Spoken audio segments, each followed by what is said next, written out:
We are getting a little kinky today. Welcome to our fetish show. It's the Queer Centric with your eager host, Queerly Johnny.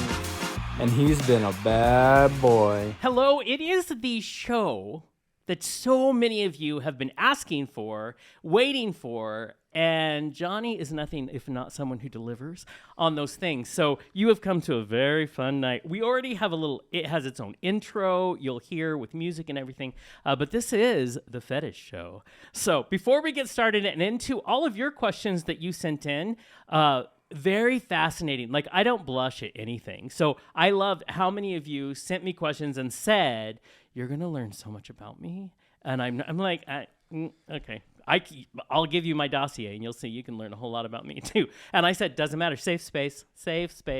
So, but before we get started, we do want to thank everyone and especially our sponsors to help make this show happen. You'll see right around my neck, I'll tell you what this is a fun little glucose necklace. So Glucose Revival is the maker of the innovative Thrive Glucose Medical Alert Necklace. They manufacture the only wearable product for on-demand help for those suffering from low blood sugars, from minor to severe, really. Thrive Glucose Medical Alert Necklace is convenient, there's a lot of words in this, is convenient and effective in treating hypoglycemic episodes. So whether you're diabetic or hypoglycemic, or you're an athlete, or maybe you're even out with your dog and they're having a low blood sugar episode, it's safe for your pets too, because Glucose Revival believes you should live your best life.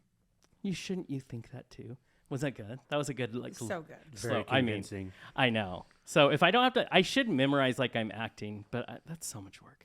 So welcome to the show. For everyone, I want you to know you've met two of our guests, but we're going to remind you of why they're really good to have on this specific show. Damon, I want to start with you. Of course, you were on the sex show with us. Tell our people who you are, how they can find you. Thank you, Jonathan, and thank you for Kurt, everybody. It's so great to speak to you in Spokane again. I'm coming to you from New York City. So far away. And I am a licensed marriage. Yeah, I know. But so I've been a licensed marriage and family therapist now, both licensed in New York and California for the past 26 years, and also working in sexual health and HIV prevention for the last 31 years. And I can tell you with quite certainty that this is the best and most exciting time to be working in this field and talking about so many innovations and invitations for pleasure and fun and connection. So I'm so glad we're going to do this. And before we get into the questions, I just kind of want to start and let people know some of my framework here. After doing this work for this long, let me just tell you that if people gave up the word should and if people gave up the word normal, I'd probably be out of a job tomorrow. Because I think the things that people get stuck on the most is the word should and the word normal. So we'll probably talk about that tonight as the questions come, but I just want people to consider what it might mean to challenge and change some of these oppressive notions that might be holding them back from the connection and the pleasure that they want to be experiencing right now. And at least twice in the show, I try really hard because Damon has taught me through the years, but he will correct me on saying should because it just comes out of your mouth. It's like this horrible ingrained thing. But I also want to say that for those of you listening, Damon is the author of 2 books, and one of them is called Absolutely Shouldless, and you can get those on Amazon and a lot of places. So both of them are on my shelf. So I do highly recommend looking into those. But we'll learn a lot about this should. This is the perfect show for shoulds, to learn about why they shouldn't be part of our vocabulary. Or to challenge and change them. I like challenge. We could do that. Challenge. Well, now let's get over to you, lovely people. We'll start. I want to save this. No one knows who you are. You're very mysterious for last. So we're going to start over here with Madam Stina Ray. Hello, I'm Madam Stina Ray, co-owner of Atomic Threads Boutique here in Spokane. We also, I say we for the man of the mystery man. Yeah. We also own House of Debauchery, which is Spokane's first kink education and social club. So kink has been a part of my life for a longer than I basically groomed myself as a horseback rider as a child to be like, you're going to be in the kink world, apparently. So it's definitely been a journey of self-reflection and growth and learning different depths of myself, as well as the pleasure that comes from them. And listen, you are definitely not afraid, as we learned when I was hosting the Pride stage, and I said I was so tired because I was up there for 8 hours, and I just handed you the mic. You and worked said, so hard. You needed a break. I was like, take the mic, and you do just fine. You said take the mic. I'm like, am I supposed to give this I know. back? Yeah, right? I know. Once you have that power. Now let's come over here to Mr. Steeneray. Hi, I'm Mr. Steeneray. Mystery Yeah. is gone now. No mystery. I've been in the lifestyle for almost 15 years, I guess. Was not true to myself, and I had a lot of self-reflection for a long period of time, and it led me down to the different paths of more self-exploration. And I happened to stumble onto kink and poly and all those great things, and led myself to a lot more education. And in that process, I found my other half here. Hey, And I love that you guys do education, and you're the one that took me on the tour of the dungeon with our lovely intern Daniel, who I had no idea was mortified the whole time. So the best this is part. good. I think he didn't know what we were going down, and I thought it was great. First of all, it's huge. Second of all, I loved the education aspect because there's no judgment there. We're all at a space that we can learn. And that's the whole point of today's show. If you've tuned in because you had some questions you wanted to ask our panel, or you just want to listen, because I did run into a lot of people who were shy. And you know what? Shy is fine. But they cannot wait to kind of listen into the show. So we had a lot of what I call 101 questions, and a lot of other people. I talked to someone today, and they're like, I've been doing it for so long, it's hard for me to think of any questions that I have, because they just do what they do. I also No, find there's that always people. questions. I find also people don't realize that they've been doing the kinky things all along. They just didn't know there were names to them. Yes, everything. You They name didn't it can label be a it. They kink. didn't. Okay, so panel, my beautiful people, are we ready to tackle some questions? Indeed. Damon, you saw when we went through this, there's lots of shame questions as well. So I'm excited to have that conversation. Okay. So we're going to start with the first one. If I have new things, quote unquote, I want to explore, some kinks that are intriguing to me, how do I begin to even bring these up to my partner? So Damon, what would you say in communication? So communication is always for the better in a relationship, in my opinion. And hopefully it's a relationship where there's room for discovery and exploration and creation in other ways. So hopefully there's a context in which both people are nurturing a process of living life and exploring new ways of experiencing pleasure in perhaps all different ways. That can be a sexual way, but that might also be in terms of one's artistic expression or something, a sport they want to take on. So hopefully, if there's not, there can still be a context in which we can explore, this is something I might want to look at, or I might want to try with you, and to be open to the other person. Like, I'm not sure what kink they're referring to or what they want to do, but just approach that from a place of using I statements. And it's really important to discern that from like you statements. For example, I might enjoy if you put your fist in my butt. And that might be something I'd really like to try with you, versus you should put your hand in my ass because I want to figure out what that feels like. Yeah. Two very different ideas of ways to explore and create energy and connection. So to really own the I, again, trying to avoid the word should. And if it's something very new to the person, perhaps give them a little space, a little room to absorb.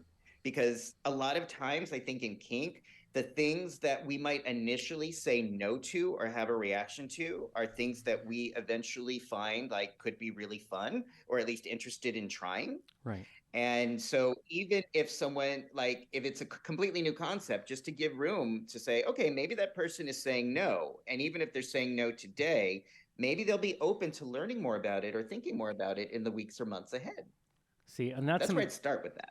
right? And I think communication is very key. Now, when you two got together, I'm sure in the beginning you still have to negotiate this because you don't really, like, there is no mind like meld and you know exactly. So what does that look like for a couple when they're just kind of finding to feel the water with each other? Or even before you're a couple, because like originally how we started, I was on stage doing fire, and she just came to the party. Wow. Introduced herself as I'm the girl. I with started the camera. dating him and his ex-wife at the time, until I realized where wasn't right. where things did not fit.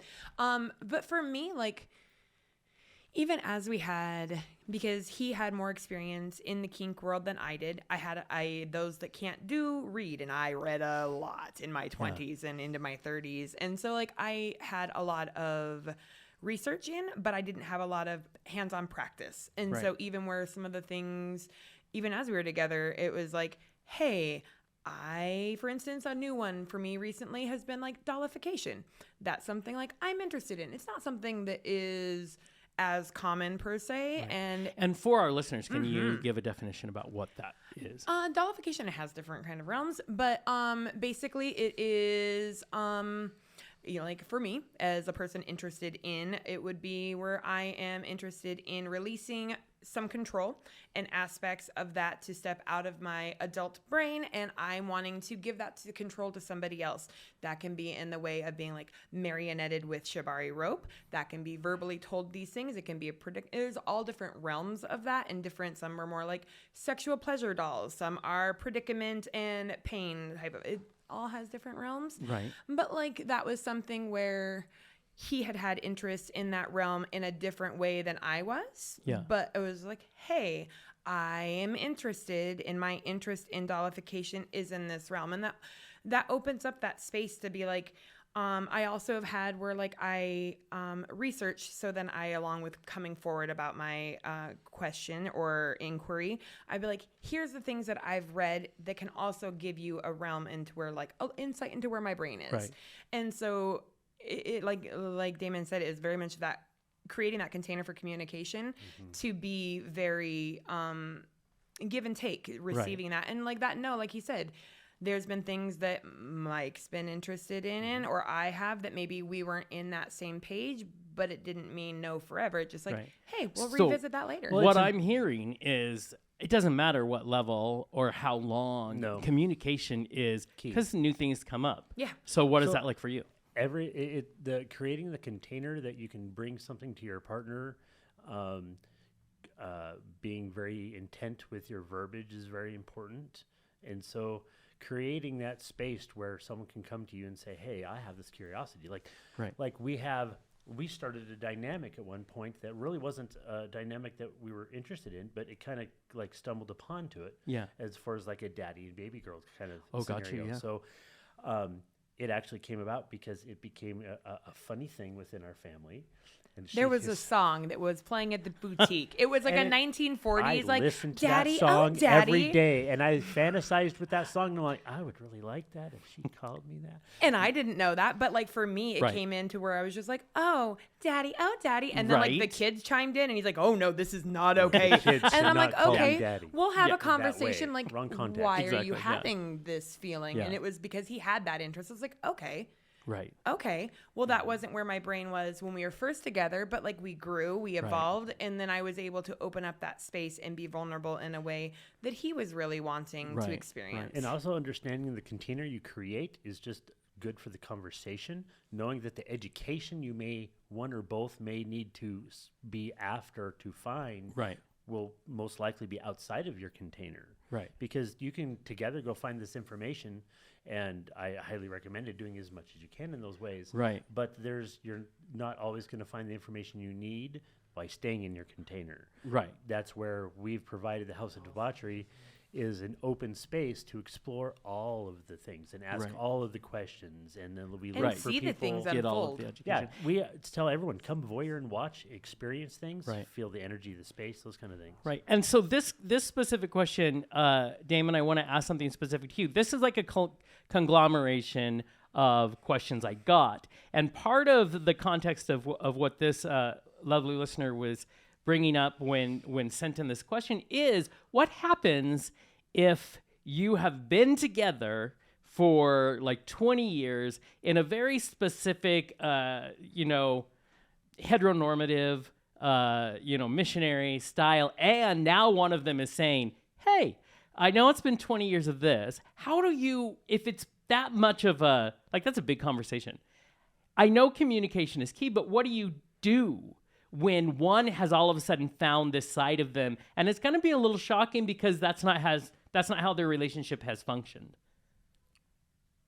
So the key word that I invite people to keep in mind here is compersion. And in short, what compersion means is having joy in someone else's joy, even if you're not directly part of it. This plays out in couples all the time. Let's say one person, like for me, I'm going to say I'm a city person. I don't want to camp. I don't want to hike. I don't want nature. Not for me. I'm 52 and I pretty much know that that's my limit. When I have a partner who likes to hike, I'm going to say to him, like, great, if you want to hike, go hike. And if you want to create that community or be with people and that gives you pleasure, more have at it. Because when you feel good, I'm going to feel good even when I'm not with you. Right. Yep. So we practice compersion and different ways of compersion all the time in couples and relationships because it's rare that two people have the exact same interests. But when we get into the sexual realm and the erotic realm, what we want to do is practice those tools as well. To see, first of all, that exploration that I mentioned earlier. Maybe I'd like to try this. Maybe I'd like to go on a hike. Maybe I'm willing to go on a hike with him for like an hour and see if I do like it. Because even if I haven't liked hiking with other people, maybe I'll like hiking with him. Maybe it'll be different with him. Right. And then I can try that. And if I like an hour hike, maybe I'll want to do longer. Who knows? But if I go on an hour hike and I'm like, you know what? Not for me. You have your hikes with somebody else. Same thing in terms of exploring sexual pleasure and kink, in my experience.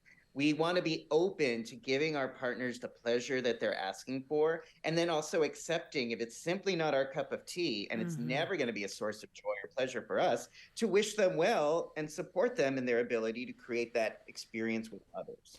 I like that. And it doesn't, as we've talked many times, it doesn't even necessarily have to mean that relationship is over. What it means is giving each other the space to have compersion. Yeah.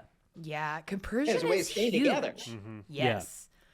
See, I like that a lot. Now, another question we got from a lot of people who, what I loved about putting this out there to the universe, to all the technical gadgets we have, is the people who are tentatively like, I've never had a place to ask questions. One of the things that we got a lot is basically if you have started from nowhere and you're curious, how do you safely, maybe they don't have a great education system in their town. How do they go about safely exploring this side of their life? So for my experience, I actually stumbled upon it because I started by reading a book about poly. And then I met someone with my wife on OkCupid. Yeah. And then we went on a date. And then they mentioned FetLife, which is social media for the kinky individual. Yes. And so from that, it was just like guided, like, I've had experience in this, you should follow this. So it's finding like-minded people that have that experience, which is not easy to do. Right. That's why we're trying to make it more publicly known to, like, this is normal. Exactly. Like, you are going to go, the chemicals and the feelings you have that you experience are as average as everybody else in every other scenario. So why not make it more public and get the education And honestly, out there? it ain't the And 1950s. Online is very helpful to find It like is. FetLife and all Huge. of that. Yeah. And even then- like books too, like he was saying books of like all different types. Like I didn't know when I was single, like how do I learn what I'm pleasure, what gives me pleasure when I don't have a partner for 2 Right. years. I'm not having sex because that's a thing.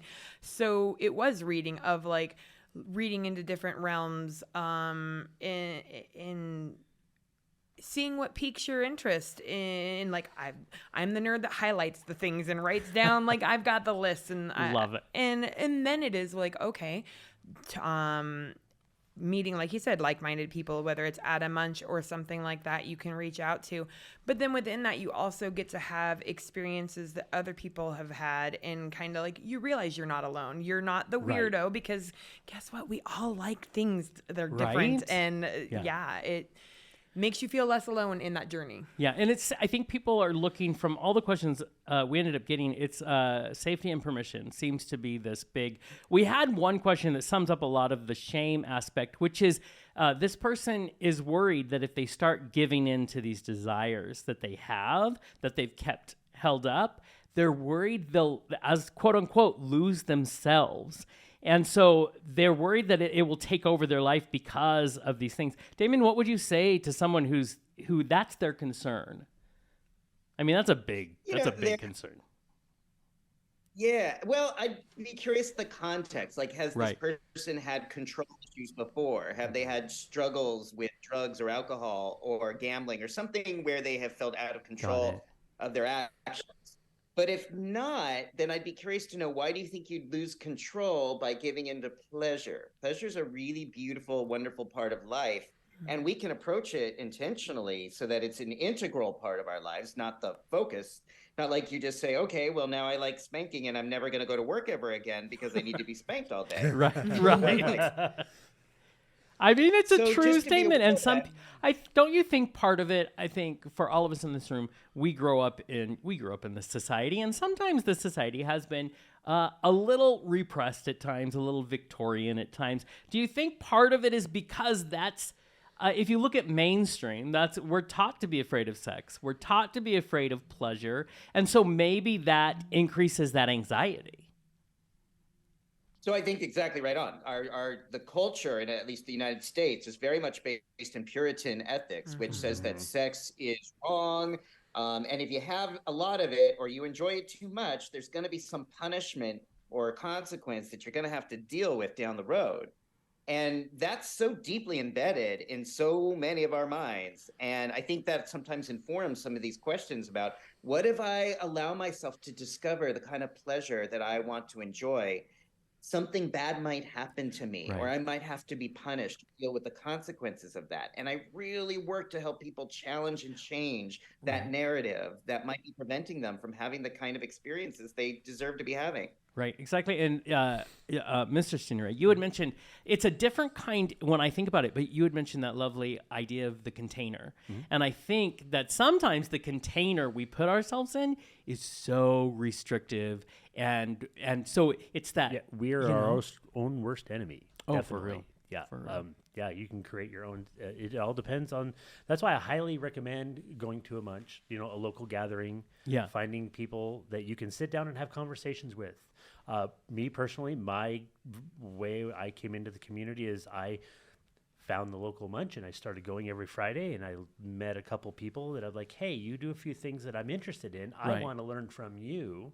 And so I attached myself with these people so I could be mentored in a way of learning the skills I wanted to learn to have those experiences. And then it's just kind of grown from there. Tell me about the term you use, the munch. The munch? Yeah, it's for people who don't know the term. Yeah, so a munch is a kinky social gathering in a public space where you can get together and just have conversations of an adult nature of any. And several different groups have them all over the country. You can go to pretty much almost any big city and you will find some kind of group. It's crazy how much I learned in doing this because, I'm a very open individual, but boy, I learned there are amazing groups, diverse groups of different things all over the place. Dungeons as well. We like to travel and investigate other dungeons to see how they operate. It's crazy. And it's like anymore I notice that it's just under the surface. Like it seems to have, way back decades ago, it probably started really deep and it's just slowly risen a little bit. And now in Spokane, at least, it's just under, you can feel it. You can, just the fact that you guys' shop exists at all shows that it's right under the surface. Well, and that's how, we decided to go beyond just FetLife and, social media because so many people are veering out of that because they're burnt out on social media and all that comes with that. So the idea of putting themselves online in where they can be judged is scary. So when we had the boutique start open up and I had people coming in, they're talking about the clothing they're trying to wear. I've had people wanting to explore as maybe cross-dressing or something in that, and they don't know how to do those things. Well, just sitting there and providing a space where they can be heard and talk changed so much. So people then, instead of using code words for like, I go to this place every Friday, I'm like, oh, are you looking for this kind of shoe or dress? And they're like, oh yeah, how did you know? I'm like, You're also really good at reading people. Like I try and real being hard. comfortable. Yeah. Like you put them at ease right away. Thank you. Oh, most certainly, most certainly. I talk about the shop all the time because I'm like, no, you should go check this out. This is something I've been interested in. This next question, and Damon, I think you'll have a lot of insight to help. But the question from one of our listeners is, what is the difference between fetishizing someone and just being attracted to specific traits? I love chub men or I love black men. It's just qualities that turn me on. But then I'm shamed and people tell me it's wrong because I fetishize the human being. So this person, when I was talking to them, doesn't feel like they're doing that, but wants to not do that. How do you balance that? How do you figure out, the respect of it all and still, say, I'm just attracted to this? Right. So that's such a great question. And we could probably go for hours and ask like 100 people where the line is and probably get 100 different answers. Right. But I do think it's really important. It's like we all have types that we are erotically drawn to. And that's why we're sexual people, because we have sexual types. That's why some of us identify as strictly gay, or some people are strictly straight, or some people prefer one gender or one race or ethnicity. So it's not like there's anything wrong with preferring a certain type erotically. Where I think it gets problematic is if you're objectifying and fetishizing that person without their consent. There's the without involving them. So if you're a white person and you find black men attractive, okay, that can be a wonderful, beautiful thing. But when you start to stereotype or limit a group of people by their physical appearance and then have certain expectations of them because of their physical appearance or because of their racial group, that's where I think it becomes really, that line gets crossed into something oppressive and harmful. Right. And, again, it also depends on how you express that. Like if you're on Grindr or something and you start getting into that world of know this, know that, know certain types, that is a fetishization that is really insulting and hurtful. Right. So I think there's a way to appreciate and respect the groups of people you are erotically drawn to and get engagement and consent following certain respectful codes. See, and I tell this story, I love this answer, and I also tell the story, I've probably said it for years and years, but so I'm a big guy, and I'm fine with who I am, and I know there are people, a good group of people that think I'm a supermodel, and I'm okay with this. And I have a friend who is a larger woman, and she's offended when people come to her and hit on her, when men are like, I think you're super sexy. And I said, I think this might have more to do with you don't feel like you are worthy of being sexy. Because I have no problem if a guy thinks I'm hot, because there's more to me than just being hot. I know it's hard to believe. There's more to me than that, but we are both enjoying each other. And that's part of attraction. Attraction in my mind is chemical. And, as long as you're not treating me like shit and disrespecting me, this can be a beautiful thing. And yet I see her block herself from people because she can't allow someone to come to her and tell her that she's beautiful and tell her they find her attractive. This person told me that they thought first thing in their mind was they're sick.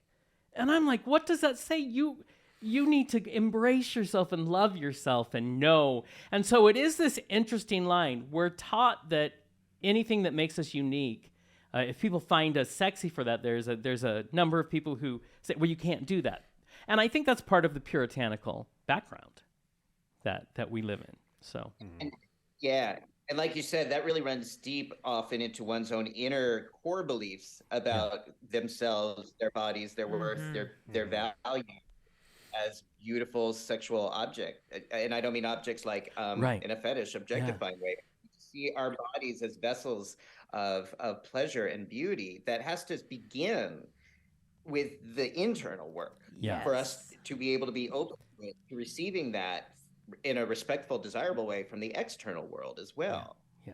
And I think that is what, when I think about beginning when I was a young, shy child in my 20s and opening up to the idea that sex is an the way I'm exploring the world, and sex is the way I'm expressing myself. I think that's, to me, it was an eye-opening, awakening experience. And I think that I see what you guys offer in House of Debauchery and all of those things as that door. But I think you both also have the spirit of education just about you. Mm-hmm. And have you noticed people coming in tentatively, toe in the water, and seeing them blossom? Absolutely. Oh, many. So much. We've had people come to the parking lot and then call and said, "I'm scared to come in." Oh, wow. And okay. So we'll unlock the door. I'll go out to your car. I will help escort you in and give you that space. I've also I've had people where they were wanting to come into the boutique to try on clothes and did not feel comfortable as a seemingly what appeared as a straight man coming in wanting to try on a dress was terrifying. And the fact that anybody in there could see that and or judge. So we've had the boutique closed down to give that space of hey, you can come in. And then to watch them come in during the business hours and try on a pair of shoes. And then they'll grab this dress. And I had a man last year come in. He was 77 and he came in and I talked to him on the phone about a month before. You're gonna make me cry. About shoes. know, Yeah, right? It's a lot. He called about shoes. He's like, I'm looking for a pair of heels. I was like, okay, absolutely. We carry brands that will go into that. And he's like, okay, when I come in, can you walk me through it? Absolutely. So then when he came in, also keep in mind, our youngest was there who has explored their gender. So they got to see firsthand this man brazenly trying on these shoes that he has been looking for. He was telling me the story when he was in Vietnam and in the rice field paddies and he got shot in his leg and he says, as long as it isn't from below my knee, because someday I want to wear a dress and have my legs look good in heels. And that's what he clung to his entire life. His wife, very supportive, they go and get pedicures and she supports these things too. But he came in, he put on the pair of shoes. I asked him then would you like to try on a dress? And he got teary-eyed and he was like, would you help me? And I'm like, yeah, because here's this man that's 77 not wanting to take off these 6-inch heels because they're the only ones I had in stock that were in his size. Yeah. So he's there holding my shoulders while I help put a dress on him and button him up. And it was the most beautiful thing to watch him just come out and sway in front of the mirror and not care that other people were walking around. Our munchkin came in and was just you look really pretty in your dress. And it was Which everything. made his day, no doubt. Yeah. And so it's you get to see that in kink too. Because people come in and they're afraid to see somebody see the dirty secrets that's been hiding in the closet type of vibe. And then not only are they put in a space where they can watch it, then they don't have to be they don't have to be an active participant. They can just see other people. They can see these kinks and fetishes being acted on or embraced and celebrated. And then maybe oh, I didn't think that I was into that, but I really like that reaction and I want to try something like that. And you get to learn so much about yourself. It makes me think of the moment when I finally had told the first person that I was gay, and their apartment became my freedom. I could say someone was cute, and I remember the beginning of being oh my God, I just said a guy was cute, out and you loud. could breathe. And you could breathe. Yeah, it was allowing that. Okay, so I want to get into some people who are in the lifestyle, maybe just starting, but they have some questions that I want to bring to the forefront. This person wanted me to use their name because he's a good friend of mine and he's a good friend of the show. He's been on a couple of times. It's Tanner from Tulsa, Oklahoma. And he said he's been invited to my first orgy, and I am so excited. But is there anything I should know about orgy etiquette? I'll open that to the room. I don't know, orgy etiquette, although I think it should be a book. STI testing would be my first brain That's of my hey, first does thing. everybody coming in that has been tested within the last 3 months? Yep. Wow. And what is the protocol for using protection? Right. And because that, before you're putting it in my holes, I'd like to know where it's been and that it's going to be wrapped before you tap it. Yeah. So That's fascinating. Those are the boundaries that we have for my personal relationship is I don't become sexual with someone until papers are proven and we're clean and we know, and then we talk about, are we going to be fluid bonded? Are we not? I mean, we talk about all those things. Yeah. And so as far as etiquette in an orgy scenario, is just, I guess rules would be very similar to like our house. We have like 3 rules. One is don't be a dick. Yes, that's my number one rule in life. Good, that's my right? religion, actually. Second, is don't be a dick. Don't die, because no one wants that. Nobody wants you to die. And the third one we just newly added a couple months ago because it's perfect because we added it for our 18-year-old. Read the room. Important. 'Cause, like, Also, when you're that's a talking- skill set, right? I will tell you. Yeah, definitely is. I love this. Now, Damon, what would you say to someone, because you brought up something very interesting, Mr. Scenery, which is this idea of your personal boundaries. Mm-hmm. Damon, what would you say to this whole thing? Yeah.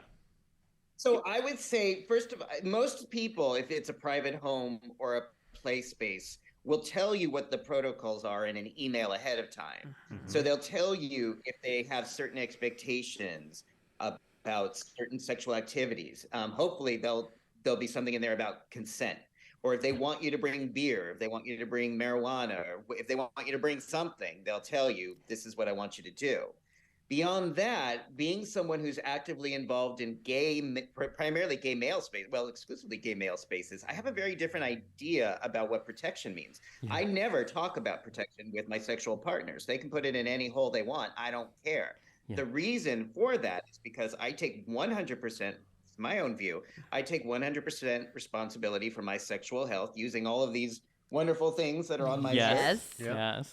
That I use PrEP to remain HIV negative. Yep. I use doxycycline to remain protected from STIs. I use Gianos to be protected from monkeypox. A lot of my partners are living with HIV, so they're using U equals U. Mm-hmm. But this means that I maintain that responsibility, and I do not have to, nor want to, have any kind of dialogue or conversation about that in an orgy space. The whole point for me of being in an orgy space is to being able to release and let go of fear and thoughts of disease. I just want to have fun and be intimate and connect and take cum loads up my ass because that's kind of my fetish. Because why not? Yeah. Hallelujah. I love it. That's great. It doesn't really matter if anyone says, oh, I have this. And besides, who's going to tell me, yes, by the way, I have gonorrhea right now and I came to an orgy today. Mostly people who come to orgies and don't know their STI status or don't have access to sufficient testing. Right. So I take that responsibility for myself, and that's the mindset that I use and recommend that people consider using for themselves when preparing for an orgy. That and just follow the host's guidelines. Read the email. Appreciate that. Yeah, because like for me, I've never been to an orgy. It's been a fantasy, but it's never been my reality. So like my reality's been like when we've had group sex within like who we bring in those. Right. We've had very different experiences. So it's really great to hear like how you go into it, because like for me, it would be like hypothetically, my brain is like, yeah, there would be an email setting the stage, if you will. Right. And like, that's where like some of those things were talked about before the night of. So when you go to the event, if you will, then you can go in just feeling like I'm ready for this pleasure. I'm ready for these things and in the things that are happening. Yeah. I think it's amazing. Also, who knew that now I lived in Tulsa for many, many years. Who knew you have to go to one of the most conservative places on earth to have an orgy? So I'm very excited for him. He's so excited. He's very excited for this show. Okay, so next question. Shaving a partner. I find it very erotic. But what is a good way to set the mood for that? Anyone want to take shaving a partner? Love that. That is a fetish of mine. I both enjoy shaving my partner and being shaved by my partner. So how do you set a mood? He wants to set this. For me, it's like more like a romantic, candlelit, mood lighting. You kind of want to set the stage moving in. And by mood lighting, I mean he waxes me so it's bright as shit, and he's put blindfolds on me with nice music. Right. That way you don't have to be blinded by the reflection of the light. I mean, it's right there. Come on, I got to see. But like that's actually like so shaving is something that came up when I first started dating him and his ex-wife. I was like, all right, and he's like, I'm thinking of leaving. I'm like, do not leave her for me. Let's just I'm a shit show, and you need to know what you're getting in for. So I said all the things, and I was like, if you want a woman that is going to be well manicured, and that is not me. Right. If you want it shaved and I haven't shaved it, by all means, grab a razor and go down and do it. Right. And so like that was the end of like you can shave my legs, and then he was like, oh, I enjoy this, and then it was like shaving other, and then it was like then it just became a form of intimacy and connections outside of sex that could lead there, but it was like it became its own realm of just intimate connections. Right. And I would say, so I'm a bear, obviously, if you can see me, you know that's true. So it was, and it is, everybody has their own. And I was with a partner for a long time who was very much into that. So this is all I would say. Just don't surprise them with the razor or or whatever you're doing. That's the only way I think, because it was just part of it was part of the foreplay, and it was part of the, that fun. But I would say that's the only thing I can say is, like, this is just something you don't want to spring on them. Like, let it be part of that romantic conversation you have before you get into the sexy time. You know what I mean? Yeah. What do you think, David? Yes, exactly. That's what I was going to say. It's referring back to earlier, is to have these conversations and communications. Some people may not want that. Or some people, I also like hairs and big hairy guys. And for some of them, there's a lot of pride in showing their hair, and they may not be, that might hurt their feelings or may be offensive to them to be asked that. So but you don't know unless you talk about it. Exactly. If it's this idea of being able to share with another human and to talk about these things.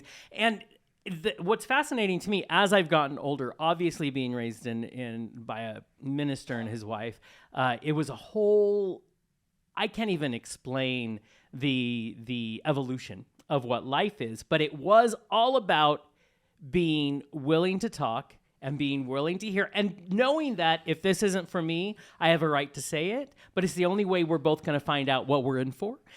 So it's that whole idea of communication. Okay, next, this one, I have to say, I had a reaction, which is shocking to me because I don't really react to sex questions or anything. So, and I think it's because, I don't know, I'll tell you what it is. I'll tell you what my reaction was. Is it appropriate to ask someone to unlock their cage? And I asked for clarification, and they mean like a cock cage. Is it appropriate because some of us want to touch it? And right away I was like, oh, don't disrespect that person. They're wearing it because they want to wear it. But I don't know. But what, any ideas in the room? Everybody's different. Communication, again, is key. Right. Ask. Like, and also, like, there could be dynamics behind that with other people as well. So it's, my approach to situations is I always try and approach things with curiosity. Of like, yeah, you're wearing that.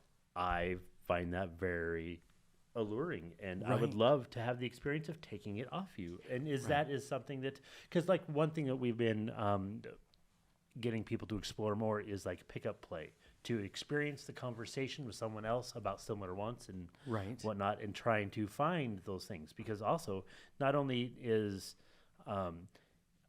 learning those things, sex doesn't have to be a part of that. It's very separate. Like the scene in Spokane was very, very limited in that area. Sex wasn't part of the kink scene when I came into it. It was just rarely this. You saw this kink happen. And then over time, things have changed, which is great. I would say specifically to the cock cage aspect of like if they're wearing it, because you were saying like they're wearing it and the person is wanting to ask them to take it off. Right. So it does come down to that communication of like, hey, I see you're wearing a cock cage. Is that something that has a dynamic with you and a partner? Is that something? Because that is a different thing. Do you mind if I... No. Okay. All right. Hey. So for This instance, is the show to do it. we've explored cock cage stuff and like in different types of that kind of play. I've had a partner wear a chastity belt, and I'll say, as a person that gets to wear that key around my neck, it's a fucking dick swinging contest, and I'm just not even contest. It's just I feel powerful, and I'm just like, because of this thing, and like it is a fantasy for me. As we have our dungeon and our other partners come in and we play, and has it piqued my brain of like, I would like you to wear this cage while playing with one of your partners, not because I'm trying to control, but because I find that to be, you're aroused, you're in state, and like, I'm the one holding your key, and that plays into our dynamics. But like, if he had a partner that was wanting to have contact with that, like, I would want them to feel like they could come talk to me. He could come talk to me and be like, I would like to take this off for this moment, for this time of space. Is that okay? And on all sides of the spectrum, I feel like it all comes down to just that communication and understanding. I agree. Damon, do you have any thoughts on this? We're getting I agree. specific now. And I think context matters. So if we're in the middle of a play situation, coming up to somebody and asking them might feel inappropriate. Yep. But I was actually in a orgy situation like 2 weeks ago in Bushwick, and there's like a play space where people fuck or do whatever they're gonna do, and then there's like a kitchen area where people just sort of hang out and talk. And there was a guy with a cock cage in the kitchen and just like hanging out and was talking about it and was very open and very sweet and just talking about why he's wearing it and what it means to him. And that felt like, hey, there was a context to have a discussion about it, but it wasn't just people saying, oh, I want to do this to you. And there were plenty of other uncaged cocks that people could touch if they wanted to touch a cock. Yeah. So if you're seeing this in a situation, I'm wondering, like, the context again, is it because you're seeing it at a bar? Or like, are there other, if you really, really want to touch a penis, are there other penises you can touch that aren't versus the one in front of you? Right. Yeah. Right. I like this idea of context. There's Or like is that why penises you want on it? Earth. Because it is caged. Yeah. Exactly. Oh, yeah. The forbidden. Right. Yeah. Yeah. Exactly. I The like this forbidden idea of and understanding context is like that says everything. We all have different reasons we want to do different things, and if you understand, what they want from this, then you'll know if if they want you to touch it, as that person said. And if you have doubts, don't do it. Like, if Right. part of your mind is, I don't know, if you're saying I don't know into hedging, I would err on the caution of not Right. asking that or not doing anything if you're not sure. Right. Okay, so we have two more questions we're going to end in the show with, but this next one is very important.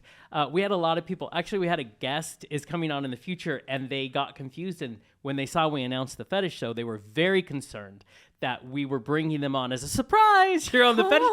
And they were like, I am so vanilla. Like, this is not. So we had a lot of questions from people who said, I actually have no interest in this, but it's becoming more of the mainstream conversation. Is there something wrong with me because this is not an interest that I have? So, Damon, how would you address someone who has that, kind of curiosity of if there's something wrong?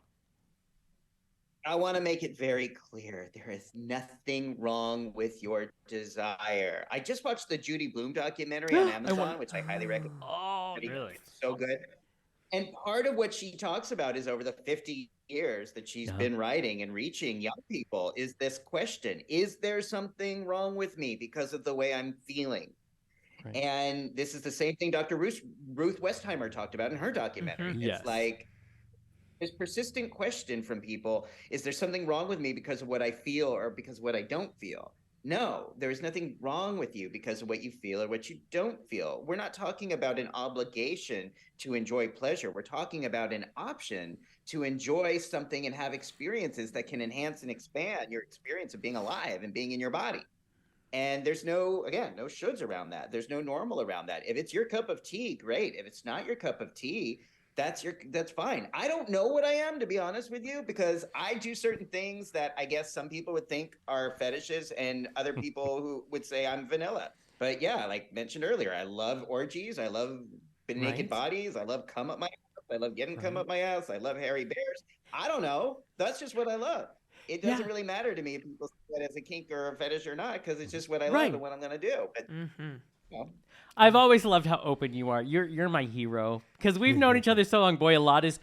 You taught me about PrEP when it was just hitting the market. You were our first guest on our show to talk about that, and you changed my world. And life became a little more. Damon is my favorite person in the world. No. I want to bring up, lastly, very important, and this comes from a friend of mine who is very much into the kink lifestyle, and I love talking to him and his husband because they are so open, and there is no shame when you talk. But he wanted to make sure, he said, if I could ask you to talk about anything, can we please talk about the importance of safety, consent, and safe words? So let's start with you two to talk about that, the importance of that agreement. The importance of agreement, first off, do you want to tell them what our safe word is? Well, everybody has their different say. Ours is Play-Doh. I love it. Because you just know. Yeah, exactly. So for me, I guess coming out from it as a facilitator, first and foremost, so as a person with a dungeon, for me, and it was safety, consent, and safe words. So all of which are you need those. Like that is founding The building basics. blocks, the basics, providing a safe space, a safe space that is laid out. Like for us, when we have our play nights, all of our house rules are laid out immediately before any play happens. If you haven't been Right. here, you sit here, go through it.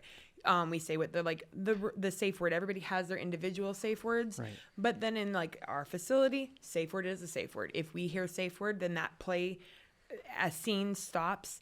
The DMs, the dungeon monitors come in. They assess the situation, talk to everybody, and then we ask that those two people, you could be married, you could be dating, whatever. You do not engage in play at our facility for the rest of that night, because we want to be sure that anything that happened to create that safe word, whether it was Right. a strike that went to awry, or Right, an that emotional happens. trigger that was done, whatever, that those emotional or physical safety measures are taken into consideration, that you're not being like, oh, well, we just had this and now we're going to go into another scene. Right. Or it could get gross or worse, Right. and whatever the case may be. So like being aware of, if you're at another person's facility or house or whatever the case may be, like what are their ground rules Right, if you're in a public dungeon space, knowing who your dungeon monitors are, because that's how we keep that space safe. They are Right. sitting there watching all the things. So it's like, yeah, that I think I rambled. Sorry. No, that's exactly. I agree. The biggest thing about that I reiterate there is the consent, and that's Yes. one of the things that we do in the dungeon. We do first and foremost is, yes, we have our rules and we say what the procession of the rules are for the day and whatnot. Right. But we hit consent every single time. Because Every event. it's not just sexy, it's mandatory. Mandatory. yeah. And and like there's other places you go that like consent isn't just a yes. It has to be a very exuberant yes. I want Yeah. to do this. Yeah. And so we want people to talk about consent. We have handouts. We have consent handouts for negotiations of like, this is because people will forget questions and stuff Yeah. like that when they're talking to another person about any specific subject. So giving them that guideline to help yeah. them Right. through. Right. Damon, what would you say to this person wanted to make sure we talked about safety, consent, and safe words? Yeah, I mean, to experience pleasure, there must be a semblance of trust. And when I say trust, it doesn't mean I have to like know you all that well. It just means I have to trust that you're not going to physically, sexually, emotionally, or socially harm me in some way, or at least not do something to me without my permission. Right. So safe words are really instrumental in having that experience of saying, okay, I know I trust you. That means now I can breathe and relax into the pleasure that we can share in this experience together. And I don't think that's quantifiably different in kink from any other. Like, I wish every sexual person considered creating safe words and talking about them before they get into any situation, because I think a lot of harm and trauma would be avoided if everybody used safe words and really talked about consent in all sexual interactions. Agreed. It is that part of that communication. It's part of that. You mentioned trust. I think for me, sex is all about trust. It's all about being able to explore and have an adventure together, but trust is the only way that you can have that. Now, as we wrap up, I want to say, yes. If you don't trust, your central nervous system is going to be like on guard. And how much can you enjoy and experience and learn and try something new and experience something in your body in a pleasurable way when your central nervous system is telling you fight or flight? That is don't wanna so be in that true. position. It's absolutely true. Been there, don't want to do that again. But yeah, I totally agree. First of all, I have to say we didn't even get through half the questions that I kind of pared down from even more questions. So I'm excited to get feedback from y'all who watched the show and loved it, because we always have to have Damon on every few months because there's still more. There's always more. But I do want to say one thing when I took my poor intern with me and we toured the thing, do you call them stocks, right? Where the head and the arms? Yep, the stocks. Yeah. I almost caught my breath. That is the best thing I've ever seen. Stocks are it for me. That's my new fetish that I'm going to explore. And also, for all of you curious listeners, my safe word for 20 years has been pineapple. So there you Good go. word. For 20 years now, everybody knows. I just want to thank everybody for always tuning in, always going on the journeys that we go on, and always having open, healthy conversations, no matter what we're talking about in this space. They are important now more than ever in this world, is to find a way to connect. And the only way to do that is to openly discuss all sorts of things, including sex. So remember, you can listen to our show either way every Tuesday at thequeercentric.com. I love that I'm looking over here. My camera's right here. Yeah. Whatever.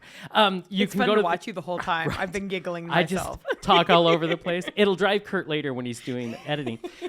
Go to thequeercentric.com. And I want to say, as we mentioned earlier, the Thrive, our sponsor Thrive, I'm wearing the necklace right now. It has a universal symbol on the front for diabetics.